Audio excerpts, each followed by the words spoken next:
বানাবো কুলের আচার। তো টক ঝাল মিষ্টি খেতে মুখরোচক, যে কোনো ছোটো থেকে বড় সকলে কিন্তু পছন্দ করে। তো এই কুলের আচার বানাতে কী কী লাগে সেটা দেখতে হবে।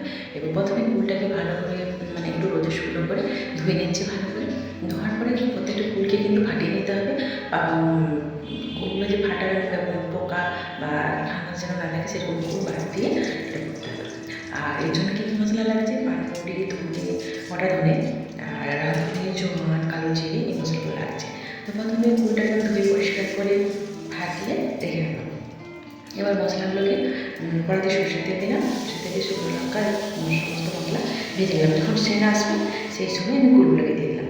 কুলগুলো দিয়ে একটু নাড়াচাড়া করলাম, তারপরে লবণ আর পরিমাণ মতো হলুদ দিলাম, দিয়ে আবার নাড়াচাড়া করলাম। নাড়াচাড়া করে একটা নামিয়ে রাখলাম এবং গুড় নিয়েছি।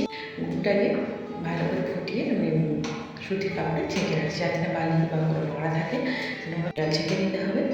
এবার সেই কড়াতেই আমি গুড়টা ঢেলে তাদের কুলগুলো দিয়ে দিচ্ছি। কুলগুলো দিয়ে দিলাম।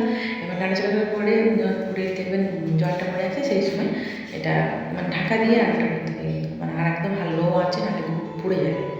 ওটা মনে রাখতে হবে, আর বারবার নাড়তে হবে। এটা যখন ঠান্ডা হয়ে আসবে সেই সময়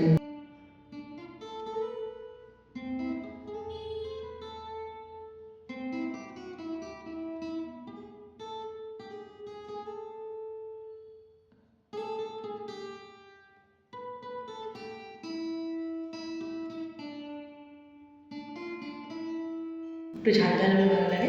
তো গোলমরিচটা গুঁড়ো করে এটা দিয়ে দিলাম, দিয়ে এটা ঠান্ডা হওয়ার পরে স্টোর করে আবার কাঁচি শিশিতে রাখবেন এবং অনেক দিন করে এটা রাখতে পারেন, থাকবে।